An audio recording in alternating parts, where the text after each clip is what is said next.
the Vulcan bomber, in all its extraordinary grace and presence, will be flying in, accompanied by two little aircraft on its wingtips, two RB-8 aircraft, and we're going to see them do a very spirited aerobatic display when the Vulcan has finished. But first of all, as they come in over the trees, we'll see the three of them together.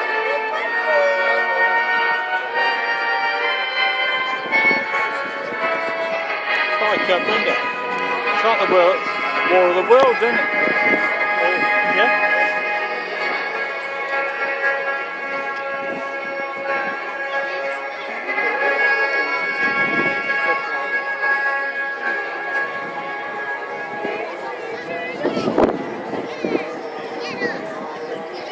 I suspect that this sight just coming before us from the right is what a lot of people have come to this air show just to see.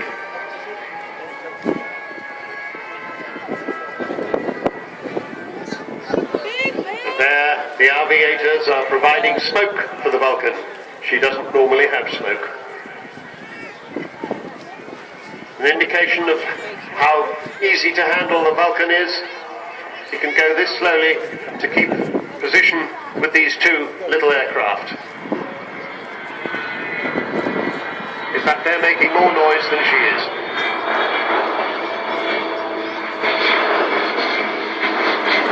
That's Kev Rumens flying. Co-captain is Bill Perrins. Third member of the crew is the Air Electronics Officer Phil Davies. Now they'll do a little teardrop pattern that recognisably is this aeroplane today. And even more interestingly, if you stretch it by 3/4 along its length, you get recognisably Concorde, because Vulcan is a predecessor, an antecedent of Concorde. Concorde also had Rolls-Royce Bristol Olympus engines, although rather different ones.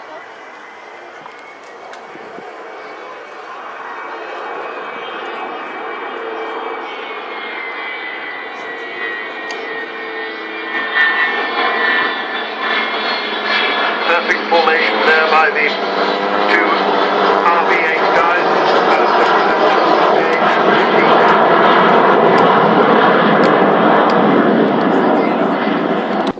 So I think fairly shortly the RB-8s are going to break off from the formation, and then Vulcan will go into her regular display. We were talking about the Sabre being part of the Cold War earlier. With her contemporary bombers, the Valiant and the Victor, Vulcan had been designed to carry the British nuclear deterrent, and she did so in those days when we all thought that we were going to suffer nuclear annihilation any time. She did so until the Navy took over the nuclear deterrent in the mid-60s.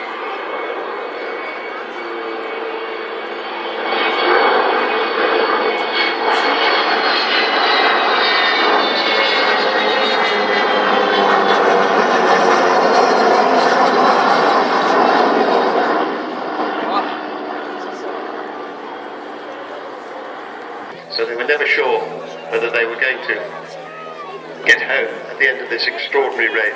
So here she comes from the right, in the hands of Captain Kev Rumens, Co-Captain Bill Perrins, AEO Phil Davies. Your very own Vulcan.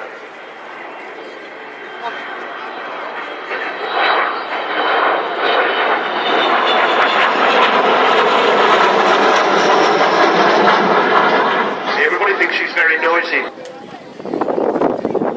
So the first Vulcan flew in 1952, so last year she was celebrating her Diamond Jubilee along with Her Majesty. In fact, every air show last year was in celebration of Her Majesty's Diamond Jubilee and by kind permission of Buckingham Palace. This aircraft was made in 1960, so she had her 53rd birthday last Saturday.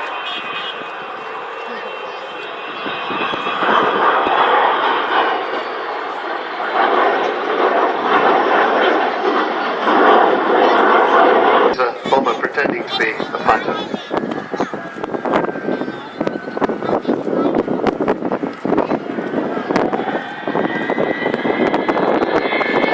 Now you see that bomb bay opening there, the bomb bay doors open, and that is where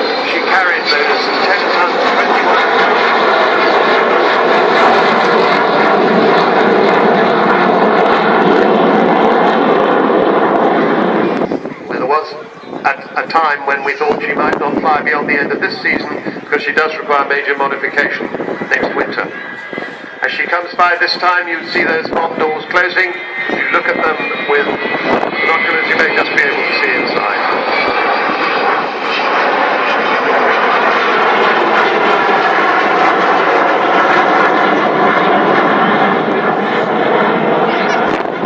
More about that in a moment.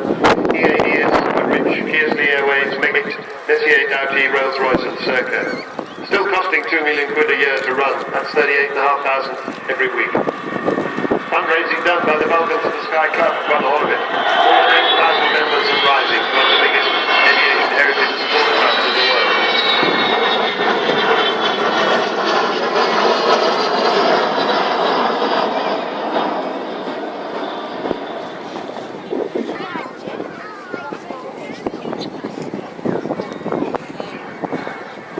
But you have to remember that she's not funded by the government, and she does not belong to the Royal Air Force.